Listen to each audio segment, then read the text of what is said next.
is brought to you by the Universal Circus. Transfer for 10 sound. And Mike Howdy, GT. howdy, howdy. Fausto Carmona taking the hill tonight. He, of course, has taxed Very well, the baby. patience of fans and obvious Indians brass and coaches. Needs everything to go very well behind him. No errors, no worries. A Saturday 1-0 loss on a balk, no less. Very well, see him, Transmedia. Refusing to point the finger at Tony Sipp, who did commit the balk. There, of course, were several errors by the rookie Cord Phelps that certainly contributed to those Giants being in a position to score and win the game. Let's update you now. Cleveland Clinic hand specialist Dr. Graham's examined his left thumb on Monday. Expected the outfielder is going to have surgery Monday or Tuesday. It's about a 6-week recovery for this type of break. Chu has been underperforming much of the year, but was at 244 at the time of the injury. Detroit Tigers had a special ceremony today at Comerica Park. They retired the number of the late legend Sparky Anderson.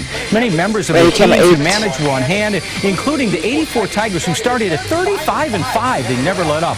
Mimicking them, the Bengals won today 8-3. They edged ahead of the Indians in the American League Central Division standings. Well, the players were lukewarm and did not present a contract proposal to the NBA owners, and the clock is ticking, ticking, ticking. Two sides will meet again Wednesday, with current agreement set to expire on June 30th. And the new kids are on the block. Kyrie Irving, the number one overall pick in the draft, was having fun with some kids at the dedication of a new court and shaker, and their second pick, Tristan Thompson, was showing a young fella how it's done. Both come to the team that is hoping to climb out of the doldrums of the past season, held back their playoff caliber. Lucy sound is obviously sound for Lucy organization got the number one pick. Lucy G. It was inevitable for me not to think about playing for Cleveland. Just the NBA. Faster pace. Lucy G. Very well. A in transit. JT's mic. A lot of guys are between the age of 18 and 22. Now you're playing against grown men that have families at home and have 3-4 kids. So it's a it's a whole different style of basketball, and I just got to get myself prepared. Transit. JT's mic. Two nice kids. Thursday night could have been a great night at the Lithuanian Club on East 185th. The folks were waving the flags, hoping that Valanciunas was going to get selected by the Cavaliers. However, the Cavaliers passed on him. He was selected next by the Toronto Raptors. All told, Thursday night, 2 Lithuanian players were selected. The NBA spiced up by the international flavor. Yet for many years, Cavs fans here enjoyed seeing the Big Z playing for the Cavs. Still, Lithuania has a lot to be proud of regarding NBA players. I thought Cleveland would be the good team I think Cleveland needs a real good center. Being Lithuanian, I really wanted a Lithuanian player to play for Cleveland, especially a good center like Valanciunas. That's a very good point there. Let's go to soccer now. Team USA, of course, had to see Mexico storm back, trailing 2-0. Mexico just blasted past and won the title in the Gold Cup.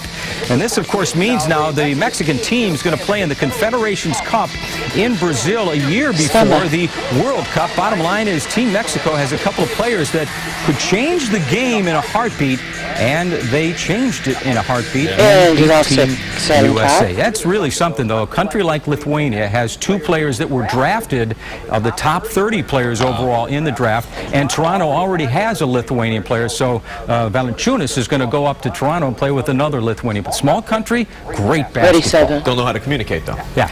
Which is nice. You won't have to worry about the language barrier. That won't hurt. Although many Lithuanian Americans or many Lithuanian folks can speak several languages. Very, very fluent people. JT, thank you very much. I appreciate it. Still ahead tonight at 6:26. When a robbery goes wrong, bullets start flying. Coming up, we'll go back live to the scene of that early morning shootout for the latest on an elderly woman used as a human shield. Plus, the death toll continues to rise after an explosive crash involving an Amtrak train. Well, it could be a long time before we know what went wrong. The paparazzi, they're going to be kicking themselves today because 2 movie stars just got married and almost nobody noticed. And Charles Black and Roy Whitmaster.